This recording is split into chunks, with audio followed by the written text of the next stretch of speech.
কিন্তু মাইরা যেমন রামায়ণে রাম লক্ষ্মণ ভরত শত্রুঘ্ন এদের চার ভাই, মানে রামের কথা বললেই যেন পরে লক্ষণ এসে যায়, মানে এদের এমন ভাই ভাই মিল ছিল। মানে এখনকার দিনে জগতে ভাই ভাই তো নয়, লাটালাটি হবে, মারামারি হবে, খুনোখুনি হবে, পেটাপেটি হবে, পাঁচিল দেওয়া হবে, থানা পুলিশ হবে, এরকম ভাই নয়। ভাই যদি হতে হয় এই রাম লক্ষ্মণ ভরত শত্রুঘ্নের মতো ভাই হয়, লাঠালাঠি নয়, পেটাপেটি নয়। এই হিরণ্য দাস আর গোবর্ধন দাস এরা দুই ভাই ছিল, কিন্তু এদের অতুল সম্পত্তি ছিল। মানে গোটা এক মাসে আয় ছিল বাবা 12 লক্ষ স্বর্ণ মুদ্রা, আর নবাবকে কর দিতে হতো 8 লক্ষ স্বর্ণ মুদ্রা। মানে বড় লোক বলে না বাবা, এদেরকে বলে ধনী। কিন্তু সব ছিল, একটা সুখ ছিল না। কি জানো, ভগবান তো মনে রেখো মা, সবাইকে সব সুখ দেয় না। ভগবান কাউকে কাউকে, প্রত্যেকটা মানুষ এখানে বলতে পারবে না আমি সর্বসুখী। সর্বসুখী কেউ হবে না। ভগবান কোনো না কোনো জায়গায় তোমাকে এমন ভাবে কষ্ট দিয়ে রাখবে, মৃত্যুর আগের দিন পর্যন্ত সেই কষ্টটা তোমার মাথায় করে বয়ে বেড়াতে হবে। কিন্তু তাতে ভেঙে পড়লে হবে না মা, যেন ভুলে যেও না কৃষ্ণ চরণের ভজনের কথা, কৃষ্ণ চরণের কথা। ভগবানের কাছে চাইবে, আঘাত দাও, দুঃখ দাও, ব্যথা দাও, বেদনা দাও, সবকিছু দাও, কিন্তু সহ্য করবার মতো শক্তিটা তার পিছনে পাঠিয়ে দেখবে সেই ভক্ত জীবনে কোনোদিন দুর্বল হয়ে পড়বে না। কেন? কৃষ্ণ ভক্তকে কষ্ট পেতে হয়, কিন্তু তাকে ধৈর্য ধরে রাখতে হবে। ভগবানের চরণ আঁকড়ে বসে থাকতে হবে যে তার চরণ কোনোদিন ভুলে যাব না। এ দেহটা কৃষ্ণ ভজনের জন্য, এ হাত দুটো কৃষ্ণ সেবার জন্য, এ চরণ ভগবানের কাছে যাবার জন্য, এ জিহ্বা কৃষ্ণ নাম বলবার জন্য, এ কর্ণ কৃষ্ণ নাম শুনবার জন্য, এ নয়ন কৃষ্ণ রূপ দেখবার জন্য। তাহলে ভুলে গেলে হবে না। জড় জগতে এসেছ, কর্ম সবাইকে করতে হবে, কিন্তু কৃষ্ণ চরণ ভুলে নয়। আজকের হিরণ্য দাস আর গোবর্ধন দাস অতুল সম্পত্তির মালিক, কিন্তু ভগবান একটা জায়গায় এমন আঘাত দিয়ে রেখেছে, ওদের মৃত্যুর পর এই সম্পত্তি দেখভাল করবার মতো কেউ নেই। বংশে একটাও সন্তান নেই। আর একটা কথা বলে যাই মা, কেউ যদি সন্তানের জন্য 1000 জায়গায় মানত করে, আমি মৌমিতা হরিবাসরে দাঁড়িয়ে বলে যাচ্ছি, আমি গ্যারান্টি এক জায়গা চলে যাবে। কোথায় জানো? বৃন্দাবনে রাধা কুণ্ডের তীর। কারণ এই রাধা কুণ্ডে, কারণ আমরা মনুষ্য জীবনে সব তীর্থে স্নান করা অসম্ভব, কর্মজীবিত আমরা, সব তীর্থে স্নান হয় না। সে যে যতই বলুক না কেন আমি সব তীর্থে যাব, হয় না। কিন্তু একটা তীর্থে যদি গিয়ে স্নান করতে পারো, তাহলে তোমার সর্বতীর্থের স্নান হয়ে যাবে। জায়গাটা কোথায়? না রাধা কুণ্ডের তীর। এই জায়গাটায় সব তীর্থ এক জায়গায় আছে। কেন জানো বাবা? আপনারা জানেন ভগবান কৃষ্ণ অরিষ্ঠাসুরকে বধ করেছিল। অরিষ্ঠাসুর মানে একটা গাভী, একটা গাভীকে বধ করেছিল কৃষ্ণ। আর সেই গাভীটাকে মেরে কৃষ্ণের সমস্ত দেহটা পাপী হয়ে গেল। যখন রাধারানীর কাছে প্রেম চাইতে গেল, রাধারানী বলে উঠলেন অসম্ভব, তুমি হলেন মহাপাপী, তোমাকে আমি স্পর্শ করব না, কারণ তোমার দেহটা পাপে পরিপূর্ণ হয়েছে। করজোর করে আমার গোবিন্দ বললেন, রাধে ওটা তো গরু ছিল না, ওটা গাভী নয়, ওটা ছিল অরিষ্ঠাসুর। আমার কাছে ছলনা করে ওই আমাকে মারবার জন্য গোমাতা রূপ ধারণ করেছে। রাধারানী হেসে বলেছিল, বধূ সে অরিষ্ঠাসুর হোক আর যেই হোক, কিন্তু রূপটা তো ধরেছিল গোমাতা। আর তুমি তো মেরেছো, অসুরকে হয়তো মেরেছো, কিন্তু রূপটা ধরেছিল তো গাভী রূপ। তাহলে গরুকে মেরেছো, গো হত্যা করেছো, তাতে তুমি মহাপাপী হয়ে গেছো। যাও, তোমাকে 12 বছর তীর্থে যাত্রা করতে হবে, আর 12 বছর তীর্থ করে এলে তবেই তুমি আমার কাছে আসতে পারবে। গোবিন্দ কেঁদে উঠেছিল, রাধে পলক আমি তোমাকে না দেখে থাকতে পারি না, এক বিন্দু তোমাকে ছাড়া আমি থাকতে পারি না। আর তুমি বলছো আমি 12 বছর তীর্থে যাব, আমি তো মরে যাব, আমি বাঁচতেই পারবো না। তাহলে কি করবে করো, কিন্তু তুমি পাপী। বলে শোনো রাধে, আমি যে 12 বছর তীর্থযাত্রা করব, কিন্তু একটা কথা বলবো, সব তীর্থ যদি আমি এখানে এনে হাজির করি। রাধারানী বলছে তা তো মন্দ নয়, তাহলে করে দেখাও। বেশ, তাহলে কি করবে? ভগবান নিজের বাঁশিটা দিয়ে একটা কুণ্ড সৃষ্টি করলো, আর কুণ্ড সৃষ্টি করে সমস্ত তীর্থকে আহ্বান করলো। আর যখন তীর্থ আহ্বান করলো, সবাই সকার রূপে এসে গোবিন্দের কাছে দাঁড়ালো। গোবিন্দ করজোর করে বলছে, হে তীর্থগণ, গঙ্গা যমুনা সরস্বতী সমস্ত তীর্থ আজকের ভগবান রেখেছে। যেমন এই সামনে আসছে সরস্বতী পূজা, এই বাগবানী ইনি কিন্তু একটা জল রূপে, নদী রূপে আছে। হ্যাঁ, যে মাকে আমরা পূজা করি সামনেই আসবে, তো এই মা নদী রূপে আছে। কিন্তু এই নদী মানে সরস্বতী নদী এখন তো প্রয়াগে আছে, ত্রিবেণী, এই কুম্ভ মেলা হয়ে গেল গঙ্গা যমুনা সরস্বতী, কিন্তু ওইখানে গেলে পাবে, কিন্তু আর পাবে না সরস্বতী নদীকে। কেন? এই সরস্বতী নদী গুহর মধ্যে লুকিয়ে পড়েছিল। কেন জানো? যখন এই গ্রন্থের রাজা শ্রীমদ্ ভাগবত গ্রন্থ, এই শ্রীমদ্ ভাগবত গ্রন্থ লিখেছিল গণেশ, মুখে বলেছিল বেদব্যাস, ব্যাসদেব। তা যখন ব্যাসদেব বলছে আর গণেশ লিখছে, এখন যেমন আমি কীর্তনটা মাইকে গাইছি, অনেক আওয়াজ হচ্ছে, সবাই শুনতে পাচ্ছ, কিন্তু যদি এখানে এই মাইক্রোফোনটা না থাকতো, তাহলে কি পিছনে যারা আছে শুনতে পেত না? তো যেখানে বসে গণেশ লিখছে আর ভাগবত বলছে ব্যাসদেব, তার পাশেই ছিল সরস্বতী নদী। তা যখন বলছে আর সরস্বতী নদী এত জোরে আওয়াজ করে বয়ে যাচ্ছে, মানে এত আওয়াজ, সেই আওয়াজে গণেশ অর্ধেক কথা শুনতেই পাচ্ছে না, মানে এত জোরে আওয়াজ করছে সরস্বতী নদী। তখনই রেগে গিয়ে বলেছিল ব্যাসদেব, এত বড় স্পর্ধা, আমি আজকের ভাগবত রচনা করছি, গ্রন্থের রাজা ভাগবত, আর তুই কিনা এমন গম্ভীর স্বরে আওয়াজ করতে যাচ্ছিস যে আমার আওয়াজ শুনতে পাচ্ছে না গণেশ, অর্ধেক তো লিখতে পারবে না, যেগুলো শুনতে পাচ্ছে না সেগুলো তো লিখতে পারবে না। আর গণেশ বলেছিল আমি লেখা শুরু করলে কিন্তু বন্ধ দেব না, তাহলে বন্ধও দিতে পারবে না, আর যেগুলো শুনতে পাচ্ছে না সেগুলো গণেশ লিখতে পারছে না। তখন সরস্বতী নদীকে অভিশাপ দিল যে যা, এই মুহূর্তে তুই পাতালগামী হবে, এই মুহূর্তে তোকে কেউ আর দেখতে পাবে না। সেই বদ্রিকাশ্রম, সেইখানে বেদব্যাসের অভিশাপে পাতালে চলে গেল মা সরস্বতী। পরে আবার আশীর্বাদে ওই সরস্বতী প্রয়াগ তীর্থ, ওইখানে গিয়ে সরস্বতী বিরাজমান হলো। তাহলে এই যেমন বাগবাণীকে সেবা করব, সেই বাগবাণী একটা নদী রূপে সৃষ্টি করেছিল, ওটা আবার গঙ্গা মায়ের অভিশাপ। সে যাই হোক, অনেক কাহিনী আছে।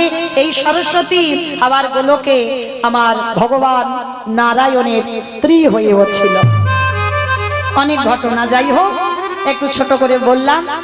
তো আজকে এই যে বাগবাণী, সরস্বতী, যমুনা, সবাই, সমস্ত গঙ্গা, সমস্ত তীর্থ, ওই প্রয়াগ, এলাহাবাদ যত আছে সমস্ত তীর্থ এসেছে, সবাই জল হয়ে কুণ্ডের মধ্যে প্রবেশ করেছে। কৃষ্ণ স্নান করেছে, স্নান করে যেই না রাধারানীর কাছে দাঁড়িয়েছে, রাধারানীর সখীরা বলছে দাঁড়াও, খবরদার আমার রাধারানীকে স্পর্শ করবে না। গোবিন্দ বলছে কেন? আমি তো পবিত্র, সমস্ত তীর্থে আমি স্নান করলাম। বলে না, পবিত্র নও, তোমার তীর্থ এসেছে, কিন্তু তীর্থ এসে কেউ রাধা চরণ স্পর্শ করেনি, কারণ যে তীর্থে তুমি স্নান করেছো তীর্থই পবিত্র নয়, আর যে তীর্থ পবিত্র নয় তাতে তো স্নান করলে তুমি পবিত্র হবে না। তীর্থ পবিত্র তখনই হবে যদি রাধা চরণ পরশ পায়। হাই ভগবান, তাহলে আবার কি হবে? বলে আবার ডাকো। তাহলে এবার ডেকে রাখবো কোথায়? রাধারানীর হাতের কঙ্কনটা খুলে দিয়ে একটা কুণ্ড সৃষ্টি করলো, আর যখনই কুণ্ড সৃষ্টি করলো, এইবার সমস্ত তীর্থ এসে রাধারানীর চরণ স্পর্শ করলো। আর যখনই রাধারানীর চরণ স্পর্শ করে জল হয়ে গেল, আর রাধা কুণ্ড আর শ্যাম কুণ্ড, মানে রাধারানী যেটা তৈরি করেছে সেটা রাধাকুণ্ড, আর গোবিন্দ যেটা সৃষ্টি করলো শ্যামকুণ্ড সৃষ্টি হলো। মাঝখান থেকে ছিদ্র করে দিল, দুটো জল এক হয়ে গেল, কিন্তু স্নান করতে হবে রাধাকুণ্ডে। আর রাধাকুণ্ডে কেন? রাধা চরণ ভজন করলে সমস্ত অপরাধ থেকে মুক্ত। সারাদিন যদি কৃষ্ণ বলে কাঁদো হবে না কিছু, একবার রাধা বললে কাঁদলে কোটি কোটি জনমের পাপ থেকে মুক্ত। নিতাই গৌর হরি বল, হরি বল। এত কথা বলার কারণ একটাই, সন্তানের জন্য যদি কেউ প্রার্থনা করেন চলে যাবে রাধা কুণ্ডে। গভীর রাত্রিতে অষ্টমী তিথি একটা যোগ আছে, প্রতি বৎসর আসে। সেই রাধা কুণ্ডে লাখো লাখো ভক্তরা স্নানে যায়। সেই স্নান করে গভীর রাত্রিতে যে যোগ থাকে পাঁচিতে পঞ্জিকাতে লেখা থাকে, ওই যোগে স্নান করে আমার রাধারানীর কাছে আঁচল পেতে নয়ন জলে বুক ভাসিয়ে একবার বলো রাধারি, চাকরিওয়ালা সন্তান নয়, ডিগ্রিওয়ালা সন্তান নয়, তোমার চরণে নিবেদন আমার একটা কৃষ্ণ বলা সন্তান। আমার বিশ্বাস, আমি হরিবাসরে দাঁড়িয়ে এত বড় গ্যারান্টি দিয়ে যাই, যদি তোমার ভজন সঠিক হয় অবশ্যই আমার রাধারানী তোমার মনের বাসনা পূর্ণ করবে করবে করবে। আজকের হিরণ্য দাস আর গোবর্ধন দাস দুই ভাই রাধা কুণ্ডে গিয়ে রাধারানীর কাছে মানত করেছিল, আর মানত করে রাধারানীর কাছে কৃপার বরে একটা সন্তান লাভ করেছিল। আর সেই সন্তানটা রাধারানীর পাঠানো সন্তান। জন্ম দেবার সঙ্গে সঙ্গে সে কৃষ্ণ প্রেম সম্পদ অর্জন করে এসেছে। জন্মাবার পর শুভ দিন শুভক্ষণ শুভ লগ্নে সন্তানটার জন্ম হলো। কিন্তু জন্ম নিলে কি হবে গো?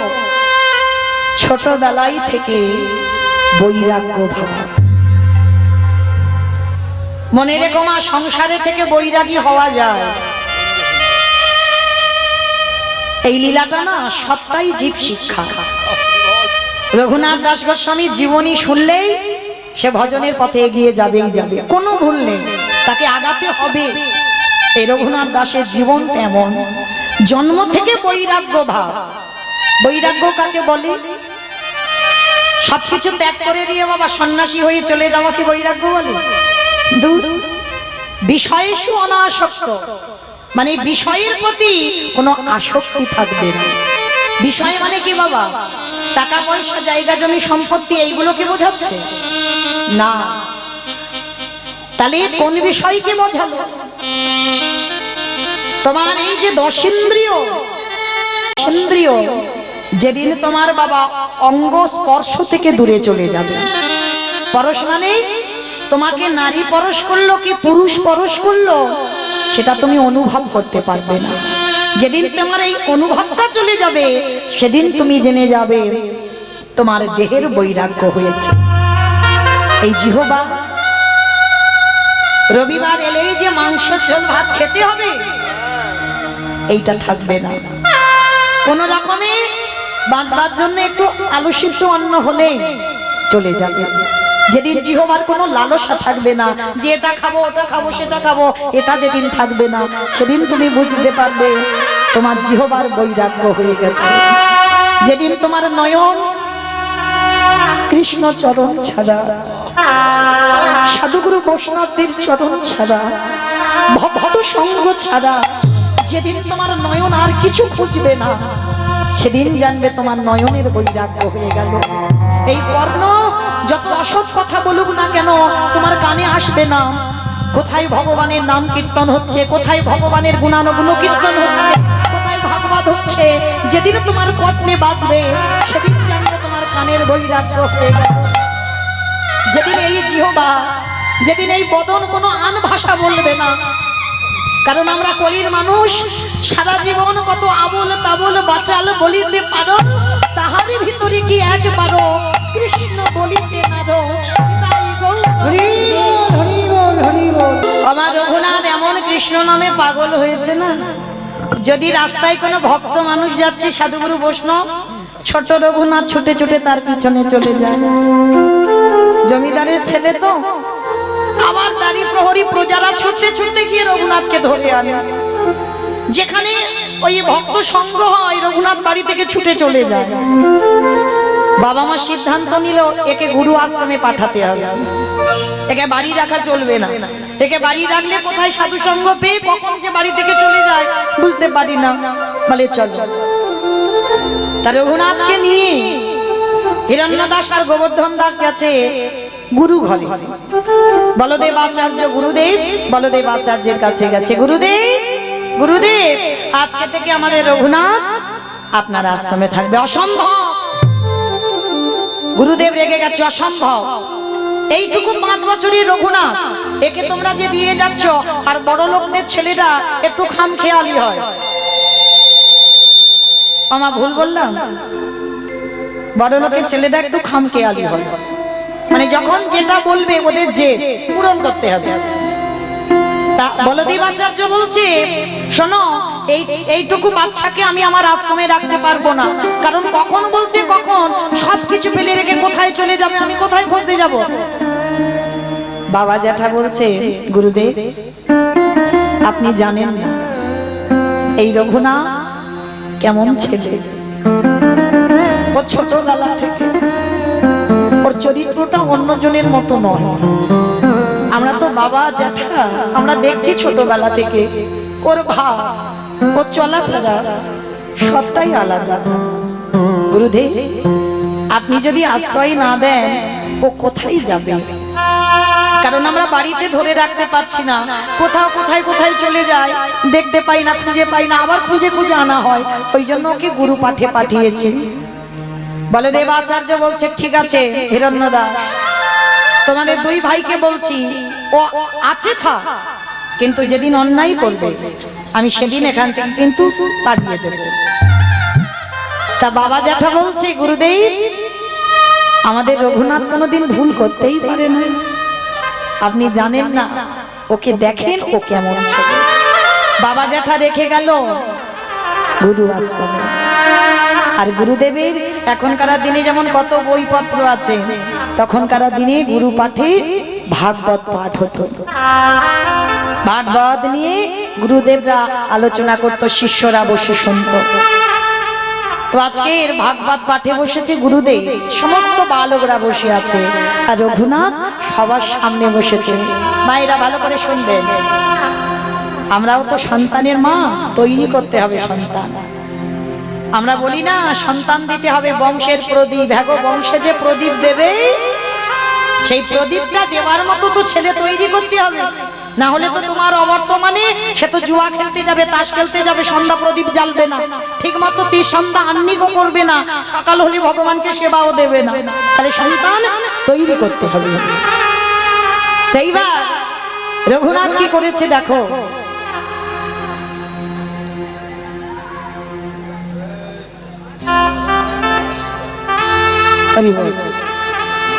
রঘুনাথ যেই না ছোট্ট ছেলে বসেছে ভাগবত পাঠের সামনে, আর পাঠক ঠাকুর মানে গুরুদেব বলদেব আচার্য পাঠ করছে না, আর ওইটুকু দুধের ছেলে সামনে বসে বসে বাবা নয়ন জলে বুক ভাসাচ্ছে। গুরুদেব পাঠ করে যাচ্ছে, ভাগবত পাঠ করে যাচ্ছে, আর ওইটুকু ছেলে পাগলের মতো বসে বসে কাঁদছে। ছোট ছোট বালকরা তারা সবাই কিছুক্ষণ পাঠের পরে চলে গেল, আর ওই ছোট্ট রঘুনাথ যখন পাঠ শুনছে না, গুরুদেব পাঠ করতে করতে মনে মনে ভাবছে, আরে এ ছেলেটা এত কাঁদছে কেন, কি হয়েছে ওর? তবে কি বল, বাবা মার কথা মনে পড়ছে ওই জন্য কান্নাকাটি করছে। গুরুদেব ভাগবতটা রেখে রঘুনাথকে ডেকেছে, রঘুনাথ এসো আমার কাছে এসো। রঘুনাথ, রঘুনাথকে কোলের উপরে গুরুদেব বসিয়েছে। বাবা তুমি কাঁদছিলে কেন? তুমি অমন করে সামনে বসে বসে আমি পাঠ করছি আর তুমি কাঁদছো, কি হয়েছে বাবা তোমার? ও বাবা মার কথা, জ্যাঠার কথা মনে পড়ছে না গুরুদেব? তাহলে কাঁদছো কেন? অন্যান্য কি পড়ুয়ারা তোমাকে মেরেছে? না গুরুদেব। তাহলে কাঁদছো কেন? ওই যে আপনি ভাগবত পড়ছিলেন, ও বাবা, ওইটুকু ছেলে তুমি কি ভাগবতের এত কঠিন শ্লোক বুঝতে পারলে? না গুরুদেব, আমি কিছু বুঝতে পারিনি। তাহলে কাঁদছো কেন? আমি কাঁদছি তার একটাই কারণ, গুরুদেব আমি কি তারে পাবো না? বলো না, আমি কি তারে পাবো না?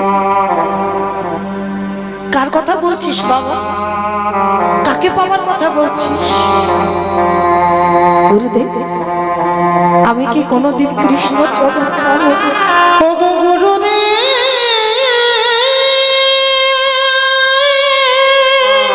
ছটকে উঠেছে, গুরুদেব ছটকে উঠেছে। আমায় বলি না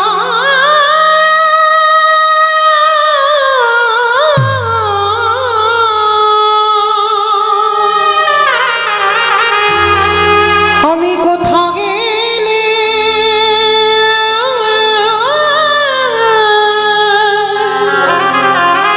কৃষ্ণ চরণ দর্শন পাবো।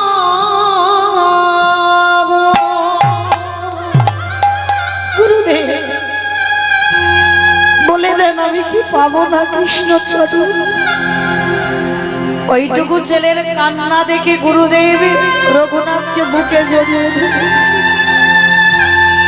রঘুনাথ তোর এতটুকু বয়স, তুই কৃষ্ণ পাবার জন্য কাঁদছিস? গুরুদেব আমার যে বড় ইচ্ছা, আমি একবার কৃষ্ণ বদন দেখতে চাই। বলো না গুরুদেব, আমি কি কৃষ্ণ পাবো না? আমি কি কৃষ্ণ চরণ দর্শন করতে পারবো না? পাবি বাবা, পাবি। আমি গুরুদেব, আমি তোর মাথায় হাত দিয়ে আশীর্বাদ করছি, পাবি তুই কৃষ্ণ চরণ পাবি। আশ্রমে রইল রঘুনাথ। কিছুদিন পর নামাচার্য হরিদাস ঠাকুর বেনাপোলের জঙ্গলে লক্ষ হীরাকে উদ্ধার করে বলদেব আচার্যের ঘরে এসেছে। আর যেই না বলদেব ঘরে এসেছে, সমস্ত পড়ুয়ারা সবাই হরিদাস ঠাকুরকে দর্শন করে সবাই প্রণাম করছে। আর রঘুনাথ হরিদাস ঠাকুরকে দেখে শশাঙ্গে দণ্ডবত। এই পৃথিবীতে দুজন ভক্ত আছে বাবা, হরিদাস ঠাকুরের মতো কেউ এত নাম জপ করতে পারবে না, যে যতই বড় ভক্ত হোক না কেন। হরিদাস ঠাকুরের মতো নাম জপ কেউ করতে পারবে না, আর রঘুনাথ দাস গোস্বামীর মতো দণ্ডবত প্রণাম পৃথিবীতে আর কোনো ভক্ত পারবে না। যেই না হরিদাস ঠাকুরকে দণ্ডবত প্রণাম করেছে, আর ভক্তকে পরশ করে হরিদাস ঠাকুর চমকে উঠেছে। একে একে একে এমন করে আমায় পরশ করলো। আচ্ছা বাবা, ভক্ত চিনবে কি করে বলো তো? এইটা খুব দামি কথা, ভক্ত চিনবে কি করে? এই গলায় তুলসীর মালা দেখলে মনে করবে আমি বড় ভক্ত? না। দাদার সঙ্গে তিলক সেবা করা রয়েছে, আমি বড় ভক্ত? না। তাহলে ভক্তর কোন জায়গা দেখলে চিনতে পারবে? ভক্তের নয়নের দিকে তাকাবে। যে ভক্তের নয়নে কৃষ্ণ প্রেমে বাড়ি ছড়ে, একবার কৃষ্ণ নামে যার হৃদয়টা তুলে ওঠে, মনে রাখবে তুমি কিঞ্চিত ভক্ত হবার যোগ্যতা অর্জন করেছো মাত্র। আর ভক্ত চিনতে গেলে তার নয়নের দিকে তাকাতেই হবে। যেই না রঘুনাথকে তাকিয়েছে চোখের দিকে, হরিদাস ঠাকুর বলে বলেন, এই তো সেই মাটি, যে মাটিতে বীজ পুঁতলেই অঙ্কুরিত হবে। কত দামি কথা বাবা! এই মাটিতে বীজ পুঁতে দেব, পুঁতলেই ওই মাটিতে বীজ অঙ্কুরিত হবে। হরিদাস ঠাকুর রঘুনাথকে বুকে জড়িয়ে ধরেছে। রঘুনাথ যেই না হরিদাস ঠাকুরকে একটাই কথা বলছে, প্রভু বলেন না আমি কি তারে পাবো না? যাকেই দেখতে পাই রঘুনাথ শুধু একটাই কথা বলে, বলেন না আমি কি তারে পাবো না, আমি কি তাকে পাবো না? এই ছেলে কার কথা বলছিস? কেন? আমি কৃষ্ণ পেতে চাই। মানে সারাদিন ছেলেটা কৃষ্ণ বলতে বলতে যেন পাগল, কৃষ্ণ বলতে বলতে যেন উন্মাদ। আর সব সময় হরিদাস ঠাকুরকে রঘুনাথ অনুকরণ করত।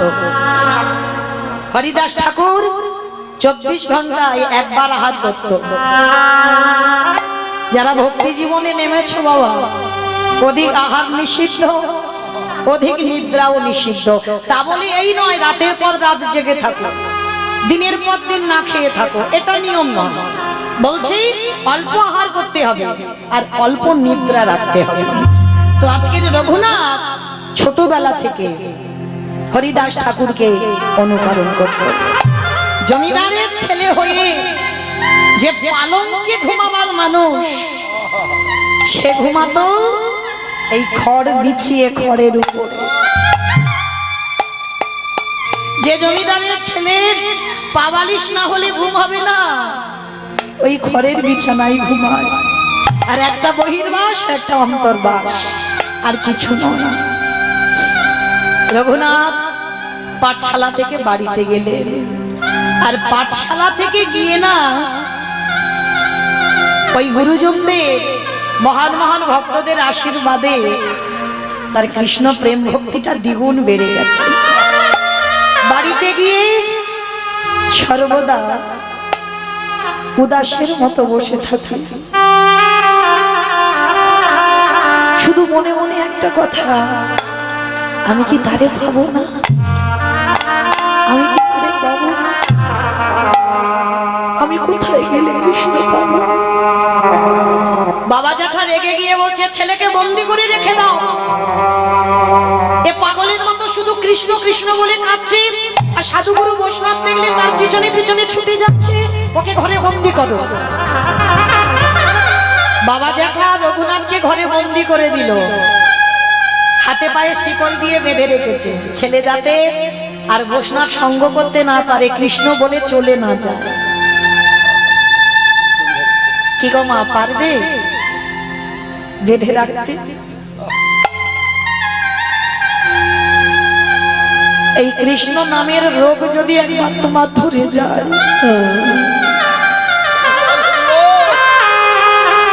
বাহ্যিক জগতের কিছু তোমার ভালো লাগবে।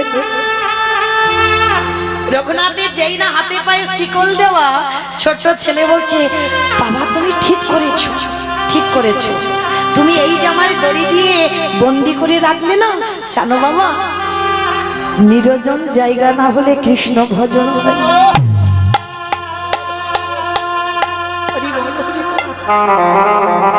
ভজন লোকালয় হয় না বাবা। এই যে আমরা জপের মালা নিয়ে জপ করি না লোকের সামনে, এটা দেহ শুদ্ধ হয়, আসল ঘরে নাম হয় না। আসল ঘরে নাম করতে গেলে তোমাকে নিরজনে একাকী বসতে হবে। একাকী বসেই দেহ মন প্রাণটা একেবারে কৃষ্ণ চরণে সমর্পণ করতে হবে। আন ভাবনা নয়, আন চিন্তা নয়, তখন নিরজনে বসে তুমি নাম করো, সেটা হবে তোমার আসল ঘরে নাম। আর এটা তোমার দেহ শুদ্ধ হচ্ছে মাত্র, অন্য কিছু হচ্ছে না। তো এইবার রঘুনাথ যেই না বন্দি করে রেখেছে, বাবা জ্যাঠাকে বলছে ঠিক করেছো, আমি এইবার নিরজনে বসে আমি নাম জপটা করতে পারবো। রঘুনাথকে খেতে দেয়, খায় না। 1 সপ্তাহ হয়ে গেল রঘুনাথ কিছু খাচ্ছে না, অনাহারে অনিদ্রায়, শুধু মনে একটা কথা, আমি কি তারে পাবো না। এই ভাবনাটা রাখতে হবে মানুষের জন্য, এই ভাবনাটা রাখতে হবে কৃষ্ণ চরণ পাবার জন্য। 1 সপ্তাহ একটা ছেলে খায়নি, ভাবেন মা। জ্যাঠামশাই হিরণ্যদাস খবর পেয়েছে, ছুটে এসেছে, রঘুনাথ রঘুনাথ আমি শুনলাম তুমি নাকি খাওয়া দাওয়া সব বন্ধ করে দিয়েছো, তুমি নাকি ঘুম নিদ্রা সব ভঙ্গ করছো। কেন, কি হয়েছে তোমার? কেন, কার জন্য তোমার এত কষ্ট? কার জন্য তুমি এত কাঁদো? বলো বাবা। জ্যাঠামশাই, জ্যাঠামশাই আমি বলবো, রঘুনাথ তোর এই চেহারা তোর দেখে আমার যে বড় কষ্ট হচ্ছে বাবা। বল বল তুই আমার কাছে কি চাস? কার জন্য তোর মন এত আকুলি বিকুলি করে? কার জন্য তোর এত জীবনে কষ্ট? দেবে জেঠু, আমি যা চাইবো তুমি দেবে জেঠু। দেবো বাবা দেবো, কিন্তু তোর কষ্ট আমি দেখতে পাচ্ছি না, আমি তোকে দেবো। বল বাবা তুই কি চাস? না ওই রকম বললে হবে না, আগে ত্রিসত্য করো, আমি যা চাইবো তাই দেবে। জ্যাঠামশাই ত্রিসত্য করলো। রঘুনাথ বলছে, জেঠু তুমি কিন্তু ত্রিসত্য করেছো, আমাকে কিন্তু দিতে হবে। বললাম তো বাবা দেব। বল কার জন্য তুই এত খাচ্ছিস? কার জন্য তোর জীবন এত আকুলি বিকুলি হয়? কে সে? জেঠুর হাতটা ধরে বলছে, জেঠু কৃষ্ণ এনে দাঁড়া,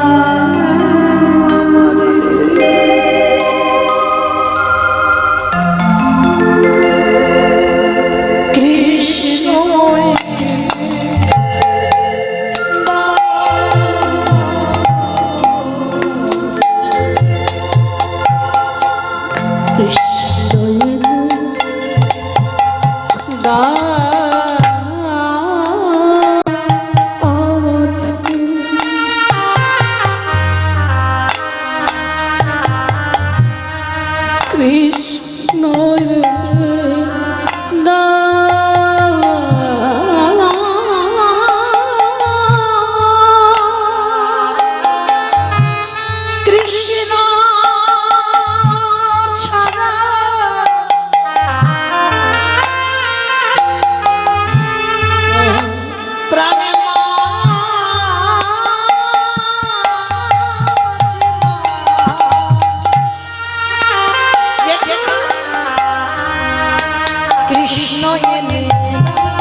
কৃষ্ণ এনে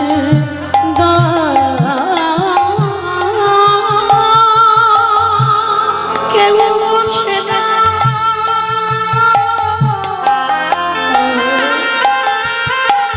আমার মনে। হরিব হরিব বলে আমি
কৃষ্ণ এনে দাও।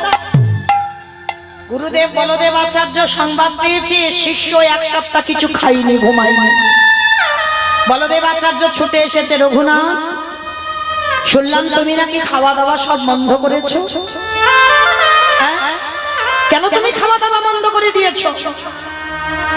শোনো রঘুনাথ, কৃষ্ণ বলে কাঁদলে তুমি কৃষ্ণ পাবে না। সেই কৃষ্ণ নবদ্বীপের মাটিতে গৌর হয়ে এসেছে। তুমি গৌর বলে কাঁদো, আর গৌরকে দর্শন করলে তোমার কৃষ্ণ দর্শন হয়ে যাবে। গুরুদেব, গুরুদেব, আমি গৌর বলে কাঁদলে আমার কৃষ্ণ দর্শন হয়ে যাবে, তাহলে আছে কোথায় গৌর? তাহলে কেন নবদ্বীপের মাটিতে।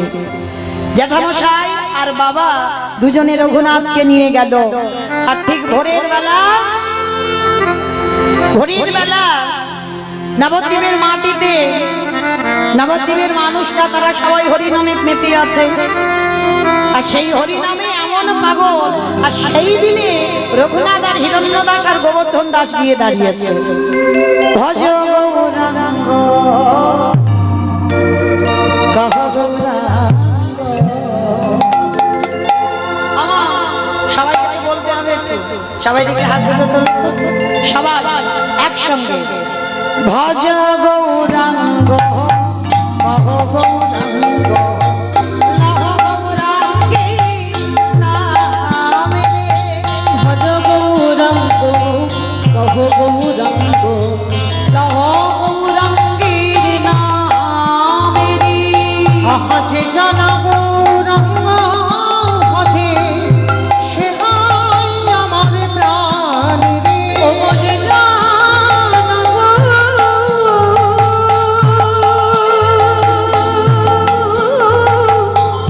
রঙ্গ ভজি,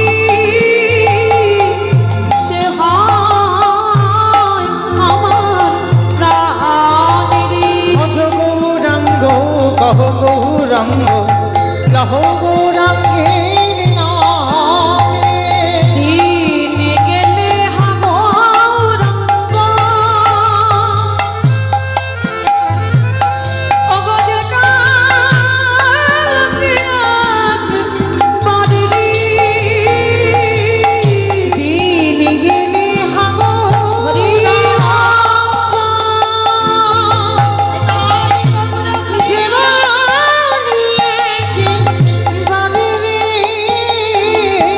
একেবারে দিন গেলে হাগরঙ্গ, ওগো যে কাকিয়াত বাড়িলি। সে জনম আমার হয়, সে জনম আমার হয়, আমি হই তারি। ভজ গৌরাঙ্গ কহ গৌরাঙ্গ, লহ গৌরাঙ্গের নাম রে। ভজ গৌরাঙ্গ কহ গৌরাঙ্গ, লহ গৌরাঙ্গীর নাম। হরি বল, হরি বল, হরি বল, হরি ওই তো। হরি বল। সবাই সুরধনী গঙ্গার তীরে গড়াগড়ি যাচ্ছে, খাচ্ছে হা গৌর, প্রাণ গৌর। রঘুনাথ দাস ছুটে গিয়ে দেখছে কি সবাই এমন করে কাঁদছে কেন? হ্যাঁ গো, তোমরা কাঁদছো কেন? কি হয়েছে? তোমরা হা গৌর প্রাণ গৌর বলে কাঁদছো কেন? সবাই কাঁদছে একটাই কারণে, নিমাই 24 বছর বয়সে সন্ন্যাস নিয়ে চলে গেছে। রঘুনাথ মাথায় হাত দিয়ে বসে পড়ল। যার দেখবার জন্য হুগলি জেলায় আদি সপ্তগ্রাম থেকে ছুটে এলো, সেই গৌর চরণ হারিয়ে ফেললো, গৌর দর্শন হলো না। কিন্তু যখন এই অদ্বৈত আচার্যের ঘরে শান্তিপুরে এসেছিল, তখন তোর বাবা জ্যাঠা রাজা, তখনকার দিনে জমিদার, তা যখন সংবাদ পেল যে অদ্বৈত আচার্যের ঘরে আমার নিমাই এসেছে, তখনই রঘুনাথকে সঙ্গে নিয়ে সন্ন্যাস নেবার পরে রঘুনাথকে নিয়ে একেবারে নিমাইয়ের চরণে এসেছিল। আর অদ্বৈত আচার্যের ঘরে এসে যেই না নিমাই একেবারে বসে আছে সিংহাসনে, আর একেবারে দণ্ডবত প্রণাম করেছে রঘুনাথ। আর যেই না প্রণামটা করা, মহাপ্রভু বলছে নিতাই চাঁদকে, দাদা আমি যে পাত্রে প্রসাদ পাই ওকে একটু প্রসাদ দাও। কৃপা হয়ে গেল, ওইটুকু ছেলেই একদিন সবে দর্শন। মহাপ্রভুর উচ্ছিষ্ট প্রসাদ, যে প্রসাদের জন্য ভক্তরা লালায়িত, রঘুনাথ পেয়ে গেল।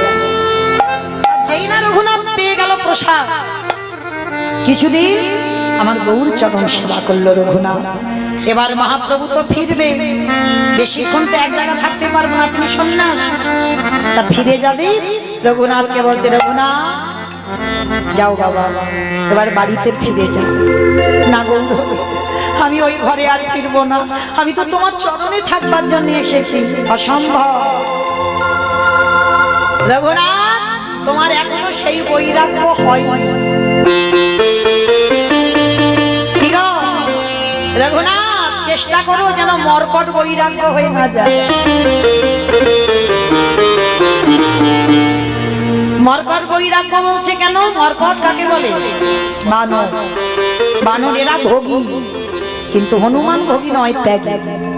তো বলছে তুমি মর্কট বৈরাগ্য হয়েও না, ওই জপের মালা নিয়ে জপ করবে কিন্তু বিষয় বৈভবে ডুবে থাকবে, ওই বৈরাগ্য ধারণ করো না, কারণ ওটা অপরাধ। রঘুনাথ, তোমাকে আসতে হবে না, কৃপা যদি হয়ে যায় আমি তোমাকে ঠিক আমার কাছে টেনে নেব।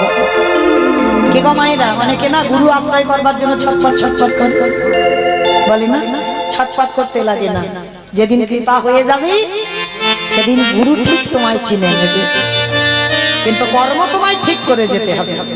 তো এইবার রঘুনাথকে পাঠিয়ে দিল। রঘুনাথ কাঁদতে কাঁদতে গঙ্গা পার হয়ে ফিরে আসছে।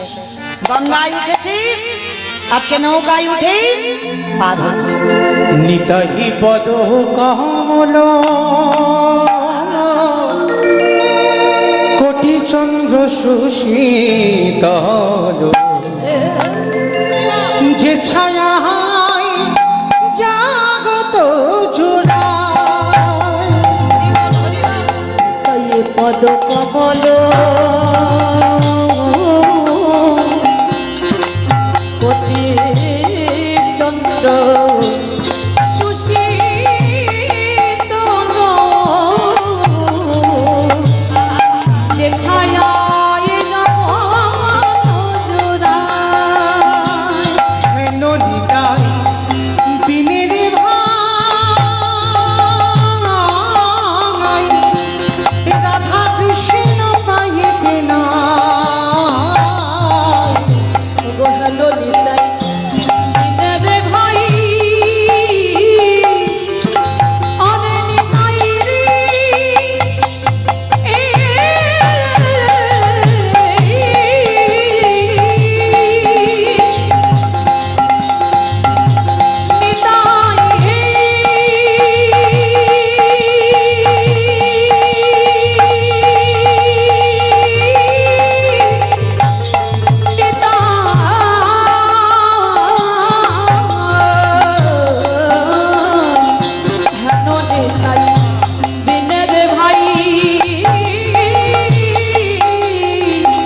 রাধা কৃষ্ণ পাইলে না,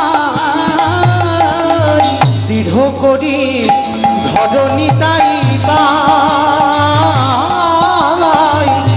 দৃঢ় করি ধরণী তাই পাই, সে সম্বন্ধ নাহি যায়, বৃথাই জন্ম গেল তার, সেই পশু বড় দুরাচার। সেই সম্মত নাই বৃথা জন্ম গেল তার, সেই পশু বড় দুরাচার।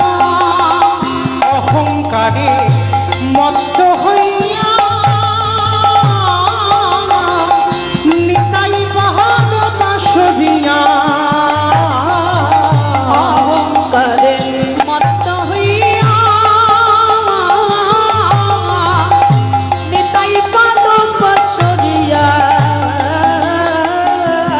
অসত্যেরে সত্য করি মানি, অসত্যের সত্য প্রতিমানি। তাই কত কমল পত্রিচন্দ্র সুশীলন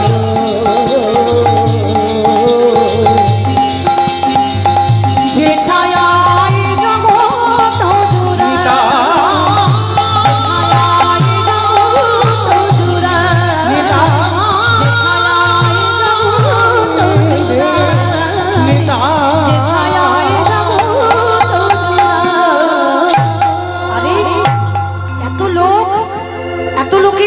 কোথা থেকে এলো?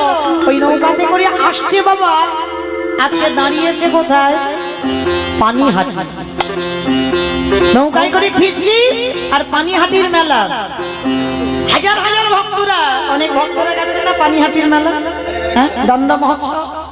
হ্যাঁ, এই দণ্ড মহোৎসব কেন হলো? দণ্ডটা কে দিয়েছিল? আমার নিতাই চাঁদ। কাকে দিয়েছিল? এই রঘুনাথকে। নৌকা পার হয়ে আসছে আর অনেক লোক, ওরে বাবা, কত লোকজন দাঁড়িয়ে আছে। দেখি তো কি হয়েছে ওখানে। যেই না রঘুনাথ নৌকা থেকে নেমেছে, নিতাই চাঁদ সঙ্গে সঙ্গে বলেন, আরে চোর চোর চোর চোর। রঘুনাথকে সবাই চোর চোর বলে মারতে যাচ্ছে। রঘুনাথ তো অবাক হয়ে গেছে, আমি কি চুরি করেছি? আমাকে সবাই এইভাবে ধরে নিয়ে যাচ্ছে কেন? নিতাই চাঁদ অনুমতি দিল, যাও ওই ছেলেটাকে ধরে আনো। ও চোর। রঘুনাথ এসে করজোর করে বলছে, আমি কি চুরি করেছি? আমাকে চোর চোর বলে সবাই মারতে আসছে, সবাই ধরে এরকম চাগিয়ে নিয়ে আসছে। হ্যাঁ, তুমি চুরি করেছো। নিতাই চাঁদের চরণে আশ্রয় নিল, কিন্তু প্রথমে নেয়নি তো নিতাই চাঁদের চরণ। নিয়েছে কি? সরাসরি ভাবে একেবারে গৌর চরণে গেছে। কত সোজা নয়। গৌর চরণ পাওয়া কি মুখের কথা? আগে নিতাই চরণ আশ্রয় করো। নিতাই চরণ তোমার আগে ভজন করতে হবে, তারপরে তুমি গৌর চরণ আশ্রয় পাবে। যেমন রাধা চরণ ভজন করলে তবে তোমার কৃষ্ণকে পাওয়া যাবে। আগে বিষয়কে ধরতে হবে, হরিবল, তার আগে আশ্রয় করতে হবে, তবে বিষয়কে ধরা যাবে। তা নিতাই চাঁদ হলো আমাদের আশ্রয় তত্ত্ব। তা সরাসরি চলে গেছে আমার রঘুনাথ, আমার মহাপ্রভুর চরণে কৃপা হয়। চোর চোর বলছে কেন? বলে ও আমার এখান থেকে ডিঙিয়ে চলে গেছে আমার ভাইয়ের কাছে, ও আগে আমার কাছে আসেনি। এই জগতের সংসারের মাঝে যদি নিতাই চাঁদের ভজন করা, নিতাই চাঁদের ভজন করা,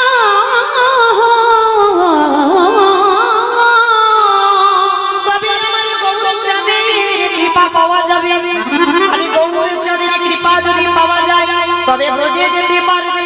আরে ব্রজে যদি যেতে পারো, আমার রাধা গোবিন্দের যুগল দর্শন হবে। আমার গৌর চাঁদে কৃপা হলে বলে ব্রজে যুগল দর্শন পাবি। আমার চাঁদের কৃপা হলে আমার প্রাণে গৌর পাবি। আজকে যেই না নিতাই চাঁদ বলছে, শোনো তোমাকে দণ্ড দেওয়া হবে। বলে কি দণ্ড? বলে এই পানিহাটিতে যত যত ভক্ত আছে সবাইকে তোমায় চিড়ে দধি খাওয়াতে হবে। রঘুনাথ তো জমিদারের ছেলে, অনুমতি দিল নিতাই চাঁদ চিড়ে দই খাওয়াতে হবে। রঘুনাথ খবর দিল বাবা জ্যাঠাকে, যত যত পানিহাটিতে দোকানে যত যত মিষ্টি দই চিড়ে ছিল, মানে যেন অন্নকূট, মানে গিরি গোবর্ধনে যেমন গোবর্ধন পূজার সময় অন্নকূট হয়েছিল, মানে অন্নের পাহাড়, ওই রকম পানিহাটিতে চিড়ে দইয়ের যেন পাহাড় হয়েছে। মানে ভক্তরা গঙ্গার জলে গলা পর্যন্ত নেমে বাবা চিড়ে দই খাচ্ছে। মানে এত ভিড় পানিহাটির মেলাতে। তো ওই জন্য ওই জায়গাটাকে বলা হয় দণ্ড মহোৎসব। মানে রঘুনাথকে দণ্ড দেওয়া হলো। কি দণ্ড? না যতদিন পৃথিবী থাকবে ততদিন চিড়ে দই ওইখানে তোমায় দিয়ে যেতে। তা চিড়ে দই দেওয়া হলো, দণ্ড মহোৎসব পালন করা হলো। এইবার রঘুনাথ ঘরে ফিরলো, কিন্তু ফিরলে কি হবে? বাবা জ্যাঠা সিদ্ধান্ত নিল এ বেটার কাঁধে একটা জল চাপাতে হবে। এ বড্ড উৎপাত করছে। মামা এই কথাটা আমার নয়, ঠাকুমারা আগে বলতো, বলে এ বেটা উৎপাত করছে, এর কাঁধে একটা জল চাপিয়ে দাও। এই জলটা কি গো? একটা বিয়ে দিতে হবে, এ ছেলের বিয়ে দিলে এই মাথার ভূতটা নেমে যাবে। তো শুভ দিন, শুভক্ষণ, শুভ লগ্ন দেখে বিয়ে ঠিক হলো।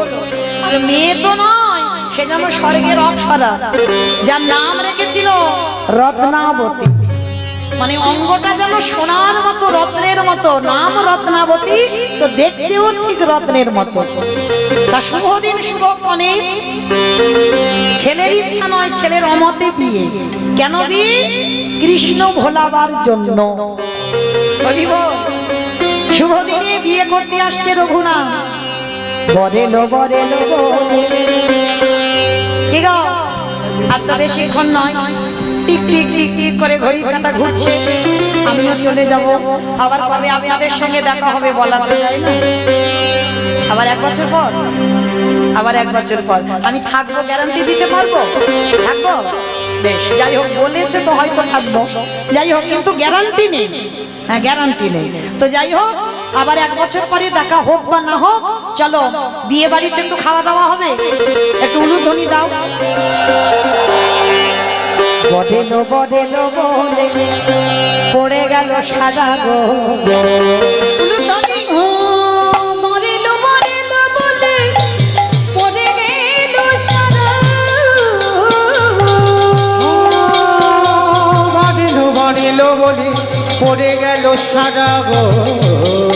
ওই মরেলো মরেলো বলে পড়ে গেল সারা। পাড়া প্রতিবেশী গানা তারা হলো দিশাহারা গো, হলো দিশাহারা। এবার পাড়া প্রতিবেশী গানা তারা হলো দিশাহারা গো, হলো দিশাহারা। ভাগে বাজে ঢোলক বাজে, ভাগে বাজে ঢোলক বাজে, মাদলে দিল। ওই ঢাকে বাজে ঢোলক বাজে মাদলের ঢাকে বাজে ঢোলকে বাজে মাদলে নিরোল গো। ঢাকে বাজে ঢোলক বাজে মাদলের উলুধ্বনি শঙ্খধ্বনি দেখো করে নারী গান, করে নারী গান। আনন্দ যার ধরে না, আনন্দ আর ধরে না, আনন্দ যার ধরে না, আনন্দ আর ধরে না, রঘুনাথের বিবাহেতে, আনন্দ আর ধরে ওই না, রঘুনাথের বিবাহেতে। আনন্দ আর ধরে না। শুভ দিন, শুভক্ষণ, শুভ লগ্নে আয়োজন হলো, বিয়ে হয়ে গেল। বিয়ের পরের দিন হলো কি? কাল রাত্রি, শেষ রাত্রি, শেষ রাত্রি, কাল রাত্রি, যাই হোক। তারপরের দিন কি হলো? ফুলসজ্জা। বাহ, রঘুনাথকে বিয়ে দেওয়া হলো কেন? কৃষ্ণ ভোলাবার জন্য। এইবার রঘুনাথ ঘরের দরজা বন্ধ করে বসে আছে, রত্নাবতী প্রবেশ করেছে। প্রবেশ করে মা উল্টে গেছে। উল্টে গেছে মানে কি জানো? বাসর ঘরে তো এখনকার দিনে নয় মা, আগে থেকে অনেকবার দেখা সাক্ষাৎ হয়ে যাচ্ছে, কান্নাকাটির সিন নাই। কিন্তু তখনকার দিনের মেয়েরা ছোট ছোট বিয়ে দেওয়া হতো। আর যখন ওই বউ ভাতের দিন বাপের বাড়ি থেকে লোকজন যেত, কান্নাকাটি হতো না। এখন তো সে কান্নাকাটি নয়, নাচানাচি হয়। হ্যাঁ, তখনকার দিনে কান্নাকাটি হতো কেন? এই যে বাপের বাড়ি থেকে লোকজনেরা এলো, আবার চলে যাবে, এই কষ্টের জন্য কাঁদতো।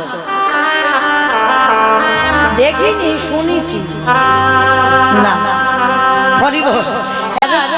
রঘুনাথ কি করেছে? এই জায়গায় উল্টে গেল কেন? রত্নাবতী কাঁদছে না, রঘুনাথ ঘরের কোণে বসে বসে কাঁদছে। তা রঘুনাথ যখন কাঁদছে, রত্নাবতী গিয়ে স্বামীর চরণে প্রণাম করেছে। এখনো বদন দেখেনি কিন্তু রঘুনাথ, কোন নারী বদন দেখে না, এই প্রথম একটা নারী, তাও বদন এখনো দেখেনি। 3টে দিন হয়ে গেল। কাল রাত্রির কথা বাদ দাও, ওদিন তো দেখেই না।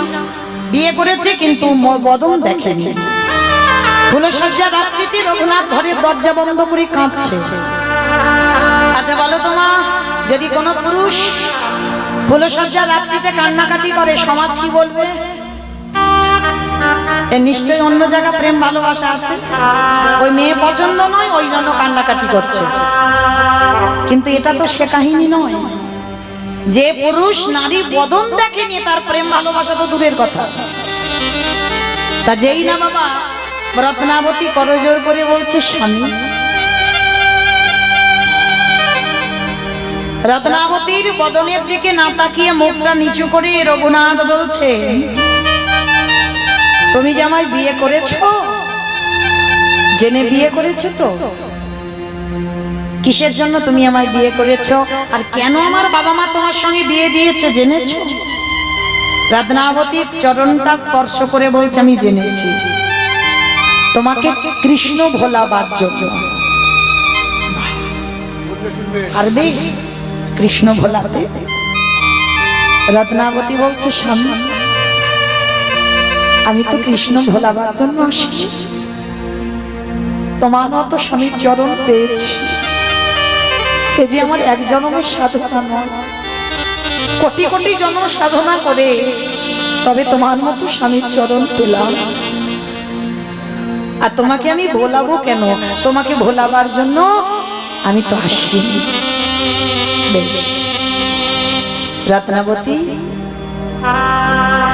রত্নাবতী বলছে, স্বামী একটা কথা জিজ্ঞাসা করব, আজকের আমাদের ফুলসজ্জার রাত, তুমি কার জন্য কাঁদছো আমায় বলো, আমি তোমার তার কাছে পাঠিয়ে দেবো। পারবে না, পারবে না। আমার যার জন্য এত হৃদয় আকুলি বিকলি, যার জন্য আমার এত কষ্ট, পারবে না, তুমি কখনো পারবে না। আর বসা, আমি তোমার বউ নয়, আমি তোমার স্ত্রীও নয়, আমি তোমার সহধর্মিণী। কালকে আমি বলেছি না, সহধর্মিণী তাকেই বলবে যে স্বামী ধর্মের কাজে সাহায্য করবে, তাতে জীবনে যত কষ্ট আসুক না কেন, কিন্তু স্বামী ধর্মের কাজে আমি সাহায্য করব। রত্নাবতী বলছে, আমি তোমার সহধর্মিণী, বলো তুমি কার জন্য কাঁদছো, কে তোমার এত কষ্ট দিয়েছে, আর কার জন্য তোমার জীবনে এত আকুলি বিকুলি, আর এত কাঁদছো তুমি কার জন্য, সে কে তুমি বলো। পারবে রত্না তাকে আমার কাছে এনে দিতে? পারবো। তুমি একবার শুধু তার নামটা বলো, আমি কথা দিলাম আমি তাকে এনে দেব। তুমি কথা দিয়েছো রত্নাবতী, তাহলে আমাকে দিতে হবে।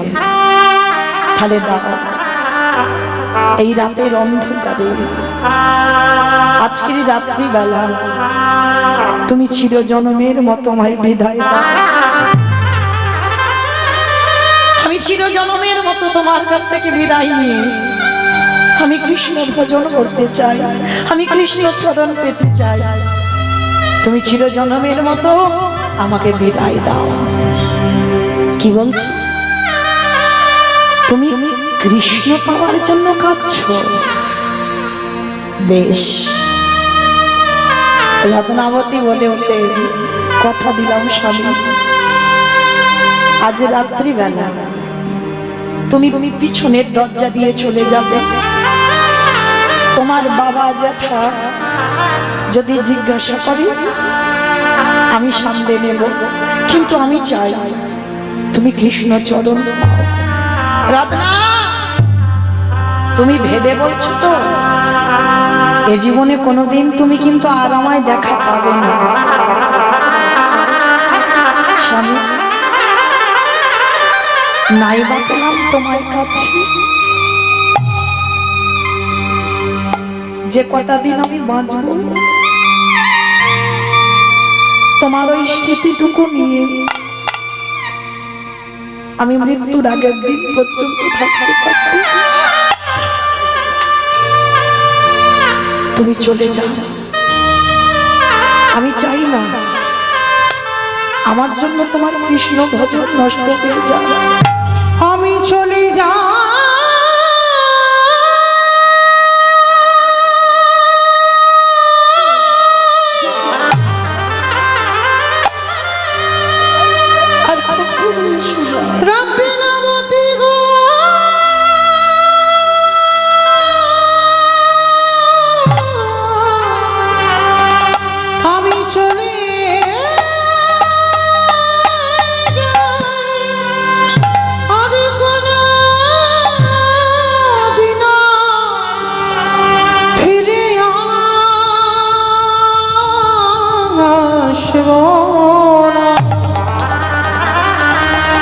চলে যাও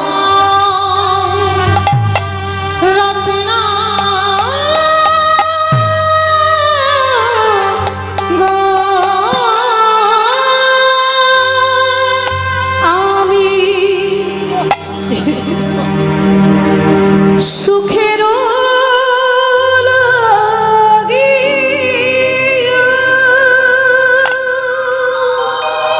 আমার সংসারের আগে সব শেষ হয়ে গেল।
ফিরিয়ে দাও আমার সংসার, আমার সবকিছু তুমি কেড়ে নিয়েছো। ছেলে জনমের মতো রাতের অন্ধকারে স্বামীকে বিদায় দিচ্ছে। চলে যাও, আর কোনোদিন তুমি আমার মতো নারী বেঁচে এসো না, আর কখনো তুমি আসবে না, কোনোদিন না। আমি সাগর সেদিন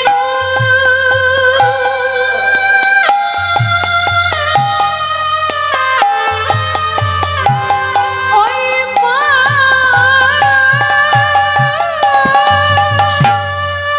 মানিকগুলো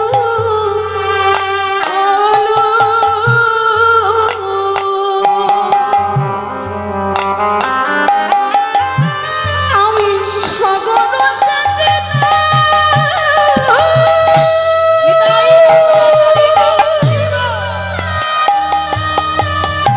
ওই মানিকগুলো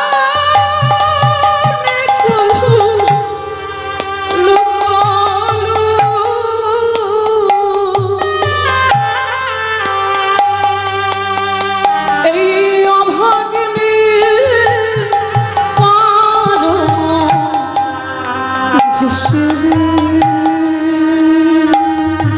ফিরিয়ে দাও, ফিরিয়ে দাও।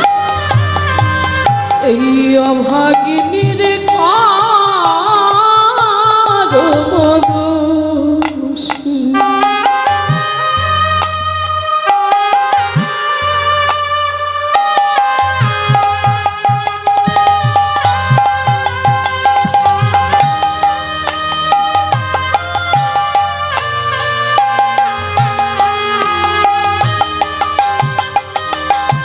ওই আমি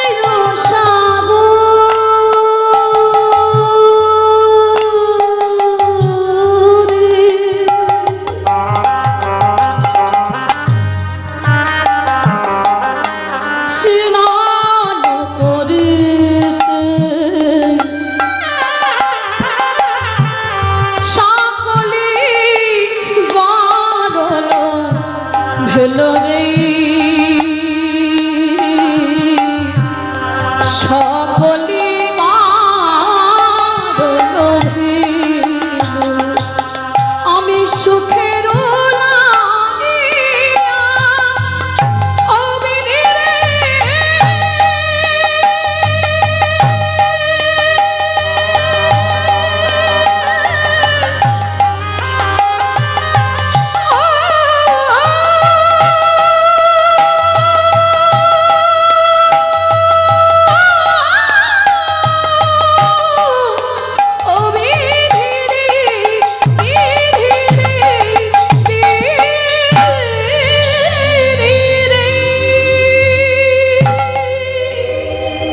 রাতের অন্ধকারে চিরজনমের মতো ঘর থেকে বের করে দিল স্বামীকে। বাবা মা জ্যাঠা কেউ জানতে পারলো না। এত বড় দেয় সারা জীবনটা একা কাটাবে, কিন্তু আমার স্বামী যেন কৃষ্ণ চরণ পায়। চলে গেল রঘুনাথ। কোথায়? জগন্নাথ ধাম, পুরী ধাম। জগন্নাথ ধামে গিয়ে বাবা যখন দাঁড়ালো, বাবা যেটা খবর পেয়েছিল এখান থেকে দান পাঠাতো, রঘুনাথ পুরী ধামে থেকে ভক্তদের অন্নদান, বস্ত্রদান, অর্থদান করত। একদিন মহাপ্রভু স্বরূপ দামোদরকে ডেকে বলছে, স্বরূপ তুমি রঘুনাথকে গিয়ে বলে দিও এগুলো আমার পছন্দ নয়।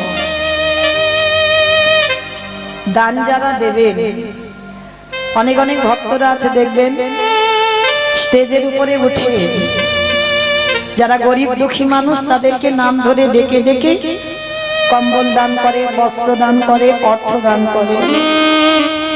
বিবেককে প্রশ্ন করে বলেন তো এগুলো কি ঠিক হয়? অপমান করা হয়, সমাজকে দেখিয়ে দেওয়া হয় আমি ধনী আর যাকে দিচ্ছি সে বড় কাঙাল। দান যারা করবে, ডান হাত যদি দান করে না, বাম হাত বুঝতে পারবে না, জানতে পারবে না। দান করবে নিরজনে, দান করবে চুরি করে, সমাজে জানিয়ে জানিয়ে দেওয়া।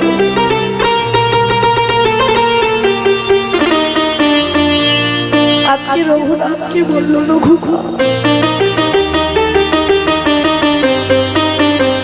এটা আমার পছন্দ নয়। তোমার বাবা জ্যাঠা দান করে বলে তোমার বাবা জ্যাঠার বড় অহংকার যে আমার আছে, আমি গরিবদের দান করছি, এইটা আমি পছন্দ করি না। রঘুনাথ বাবাদের খবর পাঠালো যেন কোনো কিছু আর পুরী ধামে না পাঠায়, আমি আর নিতে চাই না। রঘুনাথ এইবার দিন চলে কি করে জানো?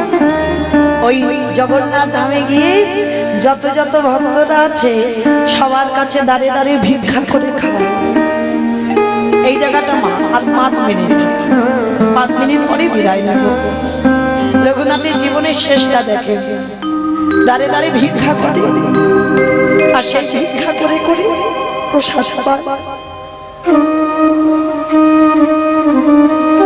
মহাপ্রভু আবার স্বরূপ দামোদরকে খবর দিল, স্বরূপ তুমি গিয়ে রঘুনাথকে বলো এটাও আমি পছন্দ করি না। রঘুনাথ যে ভিক্ষা করে করে খাবে এটাও আমি পছন্দ করি না। তাহলে কি করবে? রঘুনাথ মহাপ্রভুর আদেশ মতো যারা পুরী ধামে গেছেন, আনন্দ বাজার দেখেছেন? আনন্দ বাজার যেখানে জগন্নাথের প্রসাদ বিক্রি হয়, ওই আনন্দ বাজারে বসে থাকা। আর যেগুলো উচ্ছিষ্ট হয়, যেগুলো বেশি হয়, রঘুনাথ বসে থাকে ভিখারি।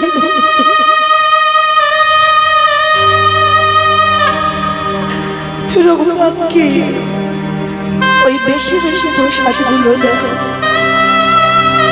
প্রতিদিন ওই যেগুলো দেয় খায়। তো একদিন আমার মহাপ্রভু আবার স্বরূপকে ডেকে বলছে, রঘুনাথকে গিয়ে খবর দিও আমি এটাও পছন্দ করি না। ভাবেন, দেখেন, এটাও পছন্দ করি না। তাহলে কি করবে?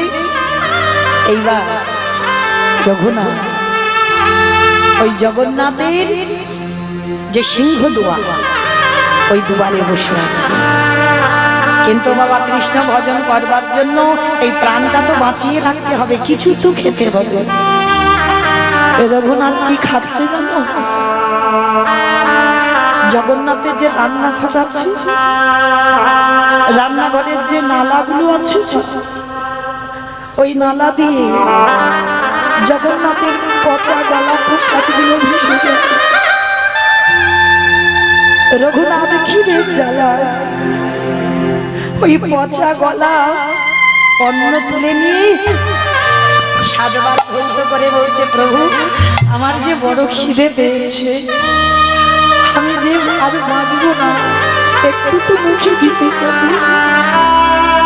ওই সাতবার ধৌত করে গলা পচা প্রসাদ পান্তা ভাত সাতবার ধুতে ধুতে সে অর্ধেক চলে গেছে, কোনো রকমে একটু আছে, তা আবার লবণ নেই, লবণ ছাড়া সবে এক গ্রাস মুখে দিতে যাবে।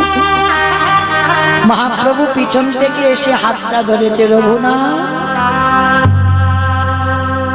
একলা প্রসাদ পাবি?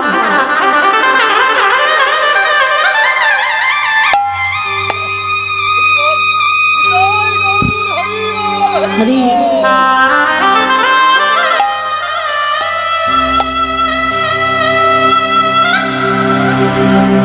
আমায় একটু দে না গো হরি, এ পচা গলা প্রসাদ এটা কি করে দিতে পারি? এতে লবণ নেই, পচা গলা। মহাপ্রভু বলছে, প্রসাদ কোনোদিন পচে? প্রসাদ কোনোদিন গলে যায়? প্রসাদ প্রসাদই হয়, প্রসাদ কোনোদিন খারাপ হয়?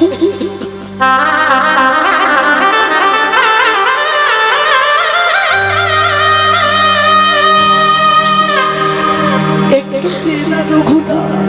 হরি রঘুনাথ রে,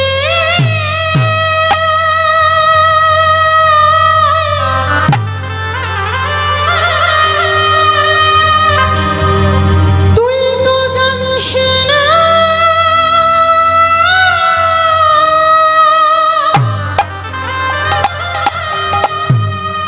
আমি যে ভক্ত বড় ভালোবাসি।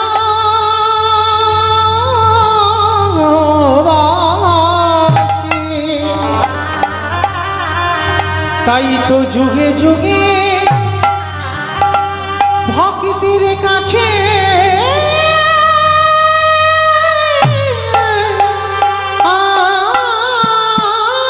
আসি। মহাপ্রভু হাত থেকে কেড়ে নিয়ে ওই পচা গলা প্রসাদ রঘুনাথ বদনে দেয়। আরে আমারে ভগবান, সেই ভক্তের হাতে থেকে প্রসাদ কেড়ে নিয়ে ভগবান দেখো কেমন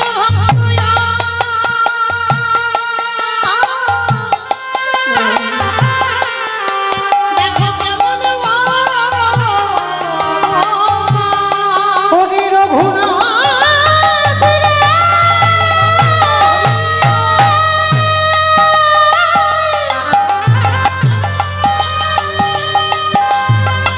হরি জগতে সবাই আমায় ভালোবাসে বটে, কিন্তু তোর মতো করে নয়নের জলে আমায় কেউ না রে। তাই তো আমি তোর প্রেমে বাঁধা পড়ে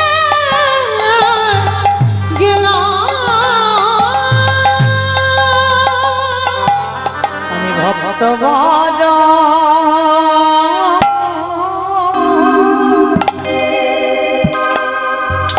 ভালো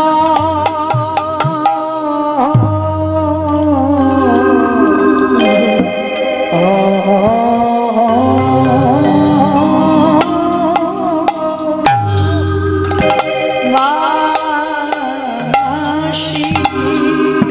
তাই তো যুগে যুগে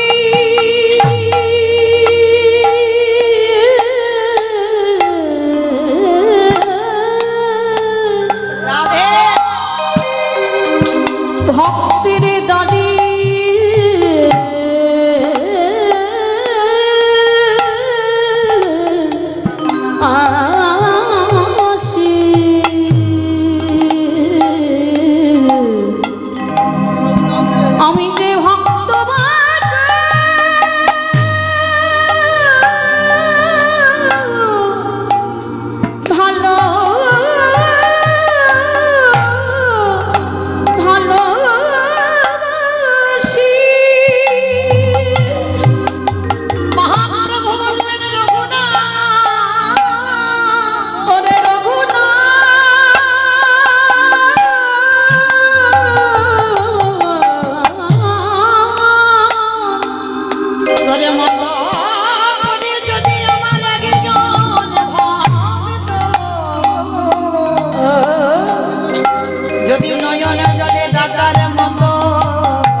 রঘুনাথ, আজকে থেকে তুমি স্বরূপের চরণ আশ্রয় করবে কেন? স্বরূপের মধ্যে আমি রয়েছি, বলো তুমি আমার কাছে কি চাও? তাহলে গৌরহরি, আমার অনেক দিনের ইচ্ছা আমি একটু রাধা কুণ্ডে যাব। যেখান থেকে উৎপত্তি সেখানেই তো যেতে হবে। রাধা কুণ্ডে গিয়ে রঘুনাথ কঠিন ভজনে মাতল। নিয়ম সেবার মাস দামোদর ব্রতের মাসে সারাদিন পরিক্রমা করে এসে রাধা কুণ্ডের তীরে হৃদয়ে হাত চাপড় দিয়ে শুধু হা রাধে হা রাধে একদিন রাধে রাধে বলে ধুলায় পড়ে আছে এত রোগ। আরে কি রাধা রানী আমার থাকতে পারে? সে যে করুণাময়ী, সে যে প্রেমময়ী, সে যে প্রেম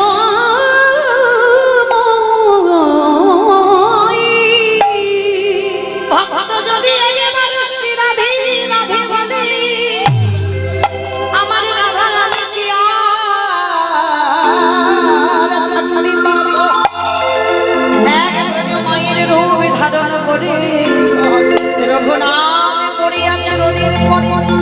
রাধা রানী নিজের উড়ানটা নিয়ে রঘুনাথের মাথার কাছে গিয়ে আচ্ছাদন করে দাঁড়িয়ে যাচ্ছে। তেমন কেমন ভক্ত,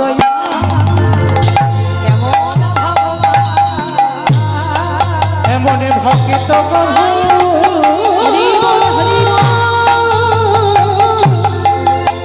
এমনে ভক্ত প্রভু দেখি নাই হে। বলে ভক্ত কেমন ভগবান। আজ দেখো দেখো দুজনে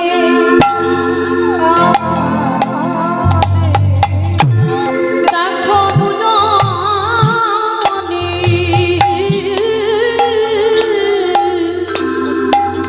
দেখো কাঁদে। আজ ভক্ত কাঁদিয়া ভগবান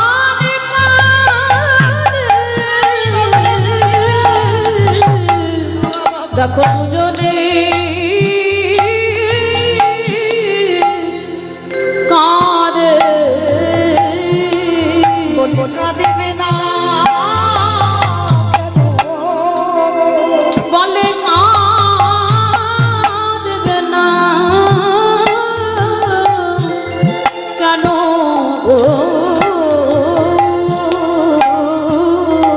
আজ কাঁদাবে বলে এসেছি গো। বলে কাঁদবি না বা কেন? কাঁদাবে বলে এসেছি গো।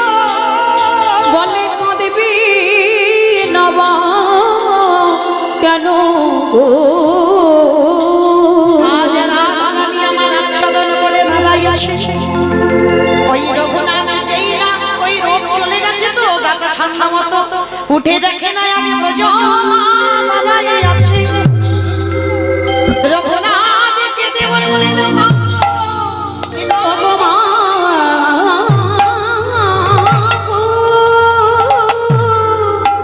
বলো বলো তুমি কি আমার এমন করে আচ্ছাদন করে দাঁড়িয়ে আছো?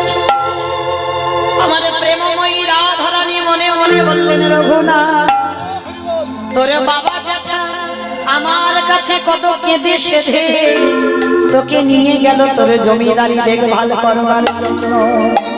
কিন্তু যে একবার আমার চরণের দাস হয় তার বিষয়ে ভালো লাগে যে জন আমার জন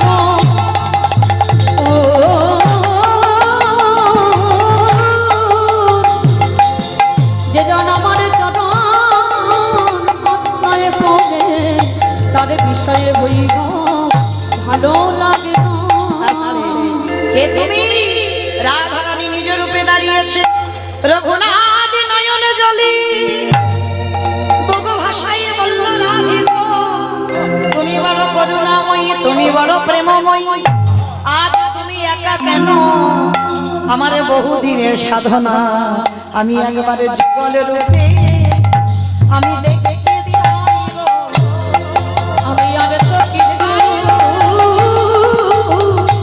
চাহি না গো এই যুগল রূপে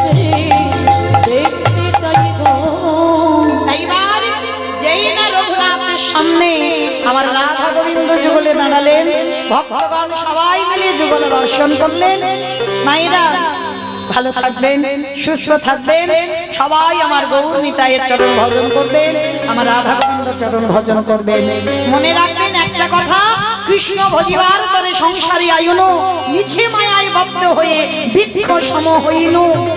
সকল কিছু কর্ম করো আমার কৃষ্ণ চরণ বাদ দিয়ে নয়, শ্যামের বামে দাঁড়াই চরণ ধরে বলে যাই মা, সকাল সন্ধ্যে সমস্ত বিপদ কেটে যাবে। এই 6 জনের নাম বদনে উচ্চারণ করবেন। কিছু বলেন, কোন মন্ত্র বলেন বা না বলেন। তো আজকের এই 6 জনের মধ্যে একজন, যার নাম রঘুনাথ দাস গোস্বামী। আর এই রঘুনাথ দাস গোস্বামীর জন্মস্থান ছিল হুগলি জেলায় আদি সত্যগ্রাম। অনেকে জানেন হুগলি জেলায় একটা বিখ্যাত জায়গা আছে যেটা বাবা তারকেশ্বরের মন্দির। অনেকে গেছেন বা নাম শুনেছেন। শুধু এই তারকেশ্বরের মন্দির নয় বাবা, হুগলি জেলায় বহু বহু জায়গা আছে। যেমন হুগলি জেলায় যেমন নদিয়ায় কৃষ্ণনগর আছে, হুগলি জেলায় একটা কৃষ্ণনগর আছে, যেখানে মহাপ্রভুর একজন পার্ষদ জন্ম নিয়েছিল, যার নাম ছিল অভিরাম ঠাকুর।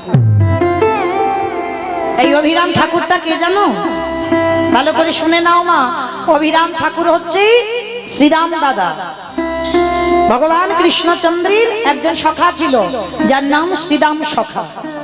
তো যেদিন ব্রহ্মা গরু চুরি করেছিল, আর গরু বাছুর চুরি করে যখন গুহতে লুকিয়ে রেখেছিল, কৃষ্ণ মনে মনে হেসেছিল, ব্রহ্মা তুমিও আমাকে চিনতে পারলে না, আমার উপরে সন্দেহ করে আমি ভগবান কি না জানবার জন্য তুমি আমার গরু বাছুরগুলো চুরি করলে, আমার বন্ধুদের চুরি করলে। দেখো আমি কি করি। ভগবান নিজের দেহ থেকে হাজার হাজার গো বৎস মানে ধেনুর পাল সৃষ্টি করলো, আবার নিজের দেহ থেকে শ্রীদাম সুদাম দাম বসুদাম সব সৃষ্টি করে যে যার ঘরে পৌঁছে দিল। যেমন ব্রহ্মা গুহাতে লুকিয়ে রেখেছে, গুহাতেই সব আছে, কিন্তু কেউ বুঝতে পারলো না ভগবানের লীলা। ভগবান নিজেই গরু বাছুর হয়ে নিজেই ঘরে চলে গেল, নিজে রাখাল হয়ে ঘরে চলে গেল। কিন্তু পরের দিন সকালবেলা কৃষ্ণ দয়াময় সবাইকে ডাক দিয়ে গুহ থেকে বের করেছিল, শুধু একজনের নাম ধরে ডাকেনি, যেটা হলো আমার শ্রীরাম সখা। শ্রীরামকে একবারও নাম ধরে ডাকেনি। শ্রীরামের অভিমান হলো, কৃষ্ণ সবাইকে তুই নাম ধরে ডাকলি, আমাকে ডাকলি না, আর আমাকে যখন ডাকলি না আমি বেরোবো না। যতদিন না তোর আমার কথা মনে পড়বে, আমার সংকল্প রইল, আমার প্রতিজ্ঞা রইল, আমি কোনোদিন এই গুহ থেকে আর বার হব না। ভগবান ভুলে গেল এক ভক্তির কথা, আর যেই না ভুলে গেল মা, বৃন্দাবন শেষ, চলে এলো নবদ্বীপে। মানে দাপর যুগ শেষ হয়ে গেল, কলিযুগ চলে এসেছে। আর যারা যারা বৃন্দাবনে ছিল তারাই তো সব এসেছে। এই যে মা একটা নিয়ম আছে, এই যে আমাদের কপালে চন্দন দিয়ে গেল না, আপনাদেরও কপালে দিয়েছে। এটা নিয়ম। কেন নিয়ম? এটা শিবাসঙ্গনে মহাপ্রভু যখন কীর্তন করতেন, দাদা নিতাই চাঁদকে বলেছিল, দাদা সবার কপালে চন্দনটা দাও। কেন চন্দনের ফোঁটা দেয় জানো? মহাপ্রভু নিতাই চাঁদকে বলেছিল, সবাইকে দেখে নাও, সবাই এসেছে তো, মানে বৃন্দাবন থেকে সবাই এসেছে তো। তো নিতাই চাঁদ সবার কপালে চন্দন দিচ্ছে, দিতে দিতে দেখছে সবাই ফিরেছে, কিন্তু আমার শ্রীরাম দাদা আসেনি। নিতাই চাঁদ ছুটে গেল, ভাই ভাই সবাই এসেছে, কিন্তু আমাদের শ্রীরাম সখা কই? মহাপ্রভু মাথায় হাত দিয়ে বসেছে, হায় হায় হায় হায়, সে তো গুহতে বসে আছে, তার নাম তো ধরে ডাকেনি, তার মানে আমার উপরে অভিমান করেছে। দাদা তুমি এক্ষুনি বৃন্দাবনে যাও, আর বৃন্দাবনে গিয়ে আমার শ্রীরাম সখাকে এখানে আনো। নিতাই চাঁদ বৃন্দাবনে গেছে কোথায়? গিরি গোবর্ধন পর্বত। যারা বৃন্দাবন দর্শন করেছেন, এই গিরি গোবর্ধন পর্বতের নিচে একটা গুহ আছে, যেটার নাম হচ্ছে ধোকা গুহা। এই নাম কেন দিয়েছে ধোকা গুহা? কৃষ্ণ ধোকা দিয়েছিল, ডাকেনি, ওই জন্য গুহটার নাম দিয়েছে ধোকা গুহা। তো ওই গুহর ভিতরে নিতাই চাঁদ বসেছিল, সামনে একটা বড় পাথর ঢাকা, কেউ জানতে পারেনি, কেউ বুঝতে পারেনি। আর নিতাই চাঁদ যখন ওই গিরি গোবর্ধন পরিক্রমা করছে, হঠাৎ কে যেন বসে বসে ওই গুহর ভিতর থেকে কানাই কানাই কানাই বলে কাঁদছে। নিতাই চাঁদ মনে মনে করছে এই তো মনে হচ্ছে এর ভিতরে শ্রীরাম দাদা বসে আছে। নিতাই চাঁদ গিয়ে যেই না ওই গুহর মুখ দিয়ে পাথরটা সরিয়েছে, বড় একটা লম্বা লোক, কারণ ওটা তো বৃন্দাবনের লোক ছিল, কলিযুগের লোক নয়। সত্যের মানুষ যে যার হাতের 21 হাত, ত্রেতার মানুষ 14 হাত, যে যার হাতের দেহের পরিমাণ। দাপরের মানুষ যে যার হাতের 7 হাত, আর কলিযুগের মানুষ সে যত লম্বা হোক যত বেটে হোক যে যার হাতে 3.5 হাত। তাহলে কোথায় 7 হাত আর কোথায় 3.5 হাত? তার নিতাই চাঁদ যেন বাবা বেটে হয়ে আছে, বিশাল বড় একটা লম্বা লোক, মানে ডবল তো, 7 হাত মানে ডবল। তো এত লম্বা, মানে নিতাই চাঁদের মাথা উঁচু করে দেখতে হচ্ছে। এইবার যেই না বের করে এনেছে, শ্রীরাম সখা বলছে, এই যে তুই এইটুকু মানুষ, কে তুমি? নিতাই চাঁদ বলছে, ভাই আমায় চিনতে পারছিস না? বলে না, এইরকম বেটে লোক তো আমি কোনোদিন দেখিনি, এই প্রথম। কে তুমি? বলে আমি বেটে নয়, ভুলে যাচ্ছি সেটা দাপর যুগ নয়, এটা কলিযুগ, এটা কলিযুগ। আমি তো তো সেই বলাই দাদা। ওমা, তুমি আমার বলাই দাদা? তা তুমি যদি আমার বলাই দাদা হলে আমার কানাই কই? আরে আছে আছে, এখানে নয়, তোর কৃষ্ণ চলে গেছে নদিয়ায়। কৃষ্ণ নদিয়ায়? বলে হ্যাঁ, এসেছে ব্রজের বাঁকা কালো সখা দেখিয়া আমাদের সোনার নদিয়া। এসেছে ব্রজের বাঁকা, এসেছে ব্রজের বাঁকা কালো সখা দেখিয়া আমাদের সোনার নদিয়া। এসেছে রোজির বাঁকা, এসেছে রোজির বাঁকা কালো সখা দেখিয়া আমাদের সোনার নদিয়া। এসেছে ব্রজের বাঁকা, এসেছে ব্রজের বাঁকা কালো সখা দেখবি আমায় আমাদের সোনার নদিয়া। ও তার কালো বরণ নয়, ও তারে কালো বরণ নাই, ও তার কালো বরণ নাই। হলো তাই দেখো কালো বরণ নাই, আইব তো না দেখি যা।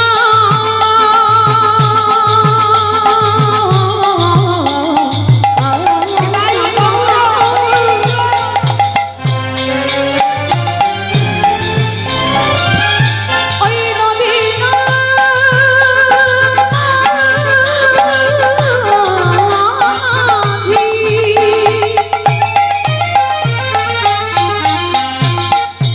আমারে গোনারে কি ভাব দেখে যাও, দেখে যাও,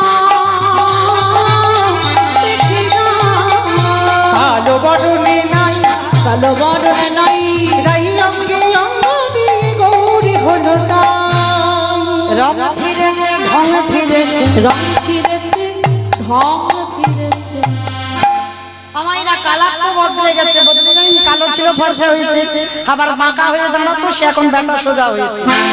রং ফিরেছে, ঢং রং ফিরেছে, ঢং ফিরেছে, তারে এখন চেনা দায়। আমাদের সোনার নদিয়া।